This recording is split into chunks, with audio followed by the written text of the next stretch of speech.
Hai semuanya, ketemu lagi sama aku Hanifah. Apa kabar? Semoga kalian selalu sehat, selalu baik-baik aja ya. Nah, hari ini kita akan membahas wanita mematikan kita yang ke-7. Untuk kalian yang belum nonton dari nomor 1 sampai nomor 6-nya, linknya udah aku taruh di kolom deskripsi, jadi kalian tinggal klik aja dan bisa langsung nonton ya teman-teman. Oke, untuk kisah yang kita mau bahas dalam video kali ini terjadi sudah lumayan lama dan mungkin ada dari kalian yang belum pernah mendengar kisahnya. Ini adalah kisah dari seorang pembunuh berantai wanita yang bernama Nanny Doss. Dia juga mendapat banyak julukan yaitu Giggling Granny, Lonely Hearts Killer, dan Black Widow. Serial killer wanita kita yang satu ini bertanggung jawab atas setidaknya 8 pembunuhan. Tapi kemungkinannya memang masih jauh lebih banyak dari itu. Jadi gimana cerita lengkapnya? Langsung aja yuk kita bahas.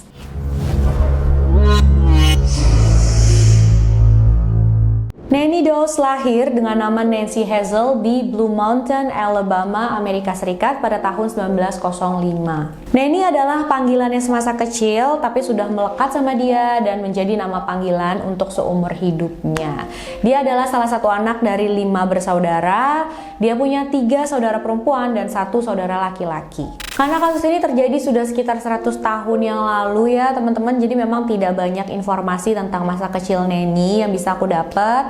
Tapi info yang aku dapat, ayahnya itu adalah seperti kepala keluarga pada masa-masa itu. Dia orang yang sangat mengontrol dalam keluarga. Dan ada info juga yang bilang kalau Nanny itu dilecehkan saat kecil sama ayahnya. Sang ayah tidak mengizinkan anak-anak perempuannya untuk memakai make up ataupun memakai baju-baju yang menarik karena dia nggak mau sampai ada pria yang melecehkan anak-anaknya. Ironis banget ya teman-teman, padahal dia yang kayak gitu sama anaknya. Pada umur 7 tahun, Nanny mengalami cedera kepala yang cukup serius. Jadi dia dan keluarganya hari itu sedang bepergian menggunakan kereta.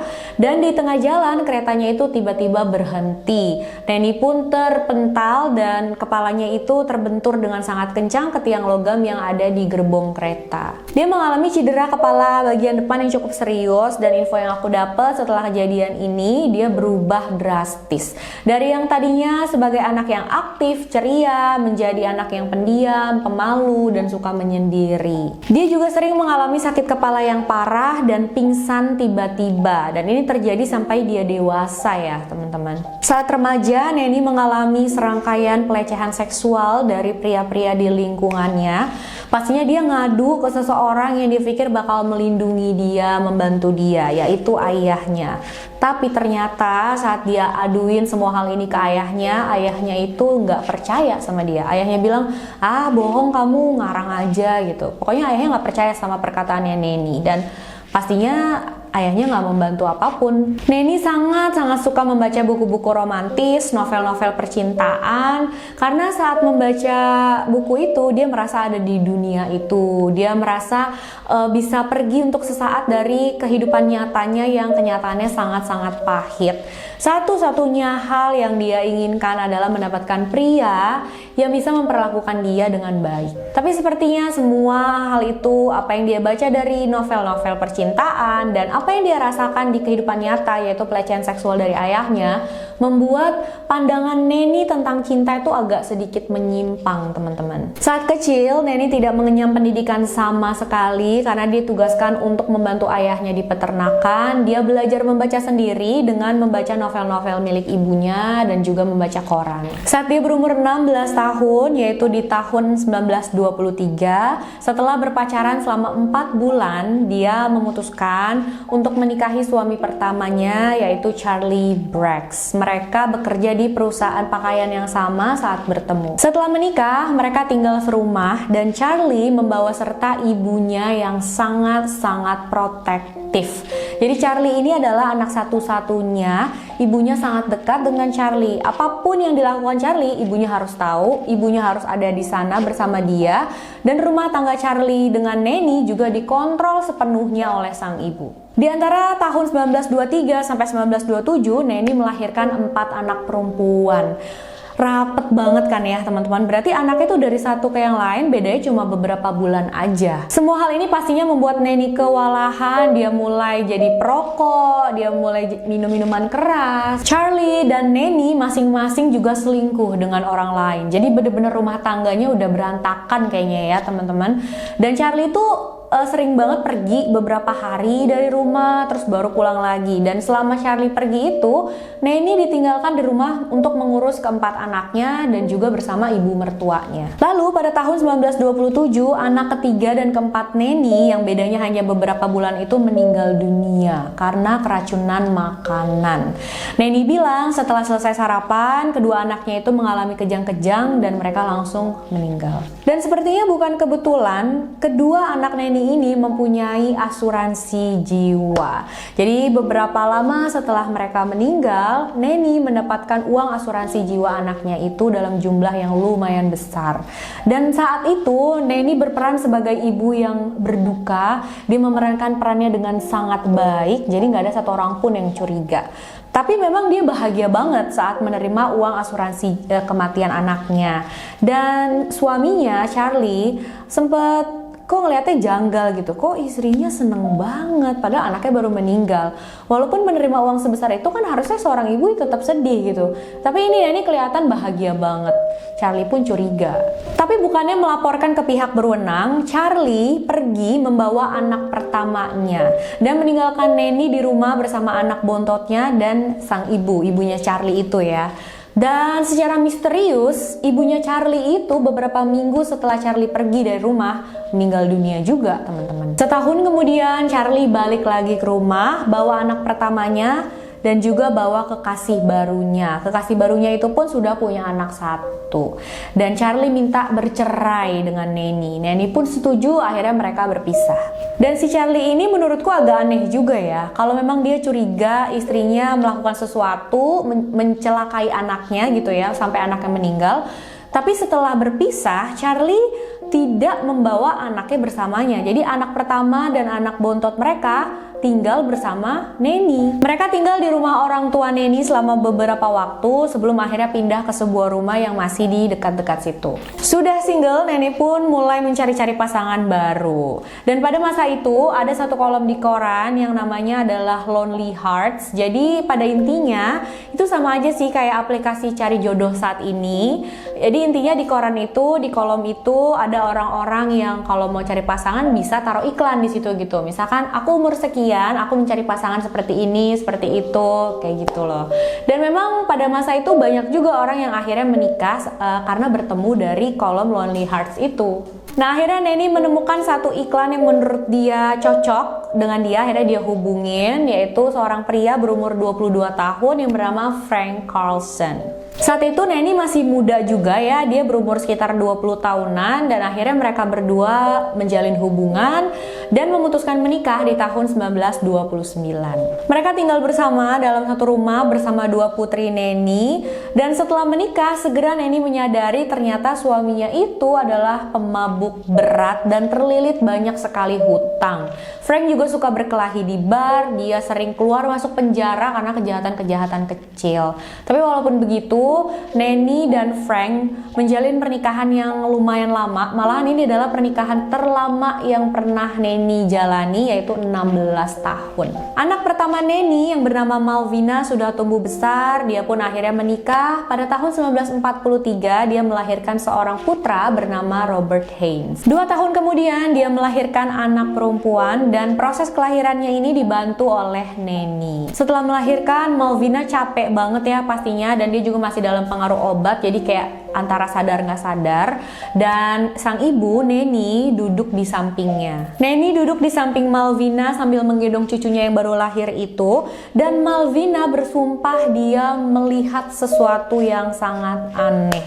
Jadi katanya dia melihat ibunya Nanny sedang menggendong anaknya dan Nanny itu memegang sebuah pin topi. Jadi pin topi itu adalah pin yang lumayan besar ya teman-teman, jadi dia lumayan panjang yang biasanya taruh di topi-topi orang-orang Eropa atau Amerika gitu.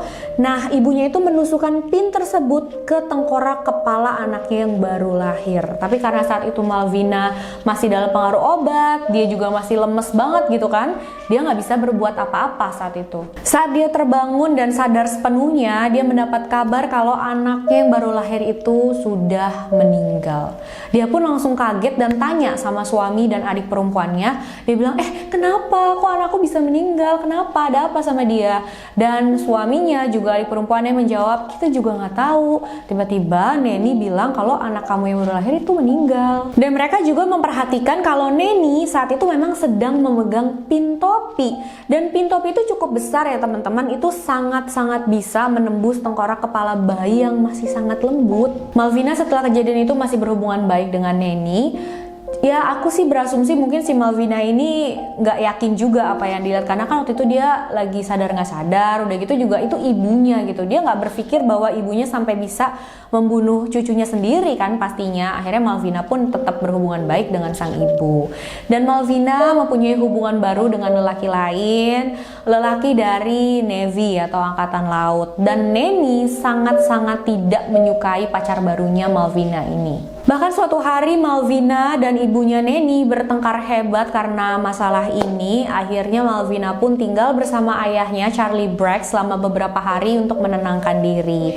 Tapi sayangnya saat Malvina pergi, anak pertama Malvina yang bernama Robert itu ditinggal sama Neni. Karena dia pikir mungkin ya nggak apa-apa lah ditinggal sama neneknya ini kan. Jadi ya udah ditinggalin sama Neni di rumah, dia nginep kan di rumah ayahnya. Nggak mengherankan tidak lama setelah itu, tepatnya pada tanggal 7 Juli 1945, Robert Haynes meninggal dunia. Penyebab kematiannya adalah sesak nafas yang tidak tahu berasal dari apa. Ternyata beberapa minggu sebelumnya Neni membuatkan asuransi jiwa untuk cucunya itu. Jadi nggak lama setelah cucunya meninggal, Neni menerima uang sebesar $500, uang asuransi kematian cucunya itu. Pada saat itu Neni masih menikah dengan Frank ya teman-teman. Tapi saat Jepang menyerah di Perang Dunia Kedua, Frank pun keluar untuk merayakan hal ini. Dan di tengah malam, larut malam, Frank pulang dalam keadaan mabuk dan dia memaksa berhubungan intim dengan Neni. Dan saat itu Neni memutuskan, aku udah cukup. Aku udah muak katanya, dan dia langsung menaruh racun tikus di dalam botol minuman keras Frank. Dan malam harinya Frank meninggal dunia. Gagal dengan 2 pernikahan, Neni masih belum menyerah untuk mencari pasangan lagi. Dia mulai cari-cari lagi di kolom Lonely Hearts, dan dia menemukan seorang pria bernama Arlie Lanning. Mereka menikah setelah hanya 3 hari bertemu. Suami ketiga Neni ini nggak jauh beda dengan suami dia yang sebelum-sebelumnya. Arlie Lanning ini juga pemabuk berat, dia mata keranjang juga. Jadi memang Neni dan Arlie itu masing-masing selingkuh dengan orang lain. Si Arlie ini juga sering pergi dari rumah berhari-hari terus baru pulang. Si Neni juga begitu, pergi dari rumah berhari-hari terus baru pulang. Lalu suatu hari di tahun 1950, Arlie Lanning meninggal dunia. Penyebab kematiannya karena gagal hati. Dan karena saat itu memang sedang ada virus parah menyebar di kota, dan Arlie Lanning sendiri pun seorang pemabuk berat, jadi nggak ada orang-orang yang curiga. Mereka bahkan datang di pemakamannya Arlie untuk memberikan support kepada Neni, karena kasihan dong mereka sama Neni, kehilangan suami tiba-tiba seperti itu ya kan. Padahal Neni Do sendirilah yang memberikan racun untuk suaminya. Seperti sebelum-sebelumnya, Neni mendapatkan asuransi jiwa dengan jumlah yang lumayan besar teman-teman. Tapi kali ini Neni merasa itu tidak cukup. Dia juga mau rumah milik Arlie menjadi miliknya. Tapi ternyata di surat wasiatnya Arlie Lanning, dia mewariskan rumah itu kepada adik perempuannya. Jadi apa yang dilakukan oleh Neni? Dia membakar rumah itu. Karena walaupun rumah itu tidak diwariskan kepada Neni, tapi asuransi rumah itu atas nama Neni. Jadi kalau misalkan terjadi apa-apa dengan rumah itu, uang asuransinya jatuh ke tangan Neni. Jadi dia dapat 2 nih. Pertama, uang asuransi jiwa suaminya. Kedua, uang asuransi rumah tersebut. Setelah kejadian ini, Neni untuk sementara tinggal bersama ibunya Arlie Lanning, yaitu mertuanya. Dan luar biasa, gak lama setelah Neni tinggal bersama dia, mertuanya itu juga meninggal dunia. Setelah itu, Neni tinggal bersama saudara perempuannya. Tapi nggak lama setelah Neni pindah ke sana, saudara perempuannya juga meninggal dunia. Neni dengan cepat menemukan suami keempatnya, yaitu seorang pria bernama Richard L. Morton. Mereka menikah pada tahun 1952 di Kansas. Ibunya Neni yang bernama Lou tinggal bersama mereka karena ayahnya Neni itu sudah meninggal, nggak ada yang bisa mengurus ibunya, jadi terpaksa tinggallah bersama Neni. Dan nggak lama setelah dia tinggal bersama Neni, dia sakit keras dan meninggal dunia. Jadi ibunya itu katanya mengalami kram perut dan tiba-tiba meninggal. Richard, suami Neni yang keempat ini, bukanlah seorang pemabuk, tapi dia tetap seorang mata keranjang. Jadi dia sering banget ya pergi dari rumah, bilangnya mau beli rokok ke minimarket, tapi setelah 5-6 jam baru pulang ke rumah. Saat ditanya sama Neni, kamu dari mana kok ke minimarket lama banget?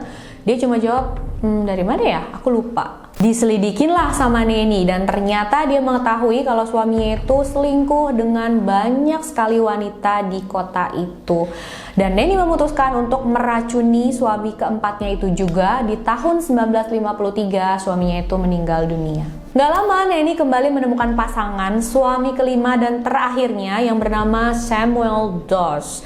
Mereka menikah pada Juni 1953, jadi cuma 2 bulan setelah Richard meninggal. Suami kelima Neni ini adalah orang yang sangat jauh berbeda dari suami-suami dia sebelumnya. Samuel orang yang tidak pernah mabuk, dia bahkan rutin datang ke gereja, dia juga bukan mata keranjang. Samuel kehilangan istri dan ke-9 anaknya karena tornado. Jadi dia memang sedang mencari cinta dan dia bertemu dengan Neni Doss. Tapi Samuel tidak setuju dengan bacaan-bacaan romantis milik Neni dan juga tontonan TV-nya Neni, karena Samuel ini tipe orang yang nggak mau istrinya tuh melakukan sesuatu yang menurut dia tidak mendidik dan tidak menginspirasi. Padahal saat itu Neni sudah sangat terobsesi dengan novel dan TV. 2 hal itu sangat penting buat dia. Neni merasa Samuel membosankan, tidak menantang buat dia, jadi dia memutuskan untuk meracuni suami kelimanya itu juga di bulan September. Neni menerima 2 asuransi jiwa dengan jumlah yang lumayan besar. Tapi kali ini Samuel tidak langsung meninggal teman-teman. Jadi saat pertama kali diracuni oleh Neni, Samuel itu berhasil datang ke rumah sakit dan dia dirawat di sana selama 2 minggu. Akhirnya pulih dan pulang lagi ke rumah. Saat Samuel pulang ke rumah, Neni mengadakan acara perayaan karena dia seneng katanya suaminya sudah ke rumah. Dia masak makanan yang enak-enak buat Samuel, dicampur dengan racun arsenik yang membuat Samuel meninggal beberapa jam kemudian. Kali ini orang-orang curiga, terutama dokter yang merawat Samuel saat di rumah sakit. Mereka bingung karena saat dipulangkan Samuel itu sudah dalam keadaan yang baik, sudah sehat, sudah pulih total. Tapi kok bisa tiba-tiba dia parah gitu ya, dan langsung meninggal seperti itu. Akhirnya ya teman-teman, autopsi dilakukan. Karena memang kan untuk mengetahui kandungan racun yang ada di dalam tubuh seseorang itu harus dengan cara di autopsi. Kalau cuma dicek dari luar segala macam itu ya nggak bisa ketahuan dengan jelas. Setelah dilakukan autopsi, dokter bisa langsung mengetahui dengan pasti ada kandungan racun arsenik yang sangat banyak di dalam tubuh Samuel yang katanya cukup untuk membunuh 40 kuda.